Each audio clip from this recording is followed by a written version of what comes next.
Right, we met Paul on the first day we met Paul I met Winston the day I met Paul came to my school to introduce me to Winston. I'm telling you, when we started the program, I was very, very nervous, really. I started to call my colleagues, after teaching for 35 years, you have, certain people. So now, by that time, I thought, oh, goodness, what is this all about? And everybody said, don't worry. I'm telling you now, you will see. Don't worry. But nobody gave me a word of advice. Nobody said it's going to be like this, that, or the other. But don't worry, and you will see. So we started, and the first day Winston came to my school, it was Women's Day. I'll never forget, it was Women's Day. We did a tour around the school, and Winston was quite surprised. My school is Mimosa Primary, and we're in Bontiville. So, that's a gang-infested community. He was surprised how well-behaved the children can actually be. They can actually be very well behaved. I mean, you have this idea you're in a gang-infested community, but let me tell you, it is not what you hear. It is 5%. But anyway, so that was the first day. So the partnership started where we had lots of challenges. We went through challenging times because it was time. I taught a full day. I'm the principal of the school. Winston works a full day. It's not that he owns console glass, he works there. So, we all had our time challenges. So, meeting the times was a bit of a commitment, a challenge, but we were committed to make the partnership work.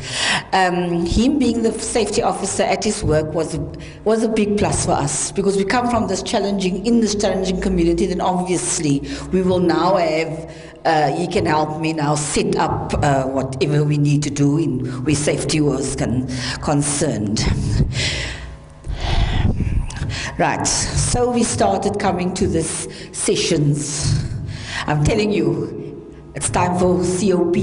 I think, oh no, not again. But anyway, started with the first 3. I dragged my feet when I got there. But I'm telling you, after that, after the 3rd session, I couldn't wait to go to that sessions. I couldn't wait. It was wonderful. The experiences and just the fact that I got all these new friends, and the openness and the quality of the discussion was really something in my leadership role that I could take forward. So I'm happy to say today I've not missed the COP.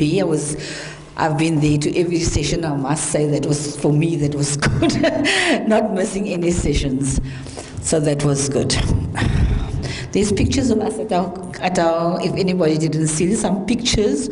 We went to console, workshops, and now we sit and we are happy. You see all smiling faces when we are at those sessions. Then, of course, we did the 3 workshops. That, to me, was really, really a game changer in my leadership style. All 3. I can't say one was better than the other. But from there, the partnerships actually expanded. It was something that we had, things to discuss, things we could do. It was a real developmental experience, and we could move forward. From there, I could move forward in the partnership. It also created a learning environment so that we could always learn from each other, and we could learn within each other, in our group even our Circle 29. Really, that is where I enjoyed that the most. And you can see we even got certificates. One of those things I had even forgotten about that. Now, my selfish express,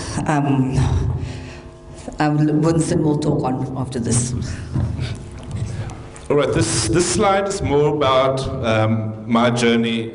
I think the first workshop was really about time to think. There I took quite a bit away there in terms of listening with respect. This was about sitting with my staff, not fiddling with my PC, not checking my emails, and just paying attention to my staff and getting through the day. on the first day going to Mimosa Primary, and also, the various workshops that I attended with the principals, it just gave me a renewed appreciation for our principals and teachers in the community. I always knew that I wanted to contribute something to the community. For years I grew up in a community that, that had all its social challenges. I moved out. I've got 3 daughters. They're grown up now.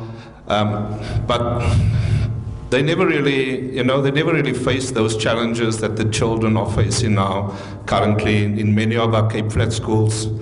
And I just felt I needed to actually do something. So just going back a bit, when I was asked the very first time by our HR business partner, do I want to actually take on this challenge?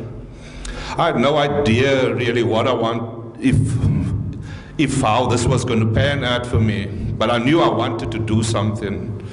It was a real challenge. It was a difficult year, but I needed to see it through. But I also know now that, this is the first, this year went by so fast that I'm actually seeing myself continuing into 2020, going back to Mimosa, going back and having more frequent visits with Wilma. So 2020 is definitely on the cards for me and Wilma. We've got things to do, and quite a few challenges that we need to take on. Just before you change, I just want to, that last slide, when Wilma said that everything was a challenge for us, midway through the various scopes, it was a lot of negative, I found that the principals sitting in the company, there was a lot of negative energy going. It was complaints, but it was legitimate complaints about the challenges that they were faced with. But moving, I think probably midway through, you could see the attitudes changing. It was starting to become more positive in a sense that, listen here, we need to do something, And they started doing, and you could see ideas started flowing, and they started talking to each other. And Mark, you probably remember there's a phrase there that I've put in there, and that was in the community building session where you just said, I just want to do it, and that is it. We just have to go about it and just do it. Okay, we've set ourselves some objectives and targets, and it's about, we need to get to 2020. This is what we need to achieve, and what is evident, and I heard it with the 2 speakers before this, is the staff morale, and then obviously when Wilma and I spoke, we needed to talk about. Wilma said, Winston, the kids, there's gunshots, it's gang infested, and the kids haven't done an emergency drill. They don't know how to respond to gunshots that's happening along the school. They just go about it, the normal playing around. Nobody's dodging any bullets. The kids it's like, this is just part of it. This is just part of our life. So I said, look, I'm going to start working on a plan, where kids can respond to certain dangers, looking at emergency evacuation, but safety was on our agenda for the schools.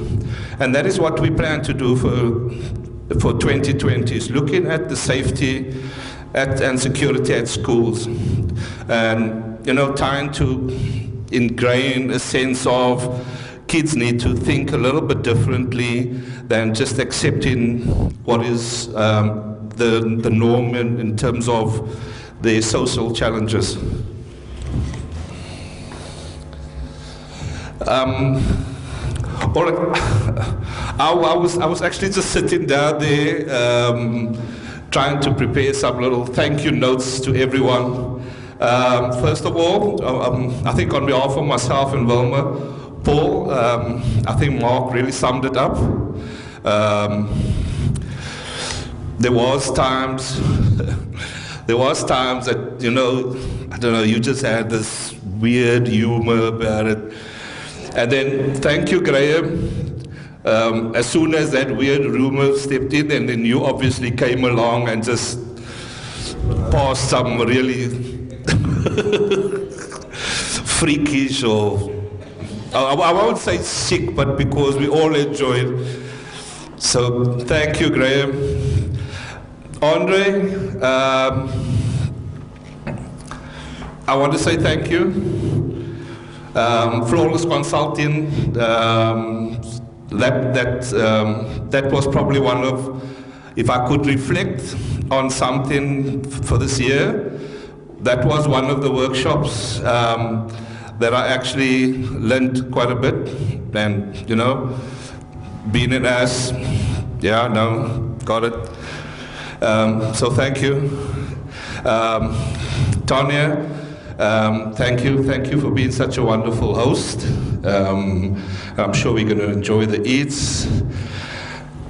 Kevin, Lucille, you know, I always enjoyed the two of you. I love listening to you, Lucille, your voice. And Kevin, you know, I could see this was just one of those principles that just wanted to make a difference. So I've learned a lot, and we've learned a lot, and that's where Wilma had said, you know, she wasn't sure if she wanted this, but then she saw the differences, and it's people like you, Tanya, Kevin, Andre, Graham, it's you guys, you know, that kind of lift each other up. So I just want to thank you. I want to thank PFP. And Landy, lastly, but not least, I have a feeling you're going to become the new Minister of Education, sweetheart. So thank you.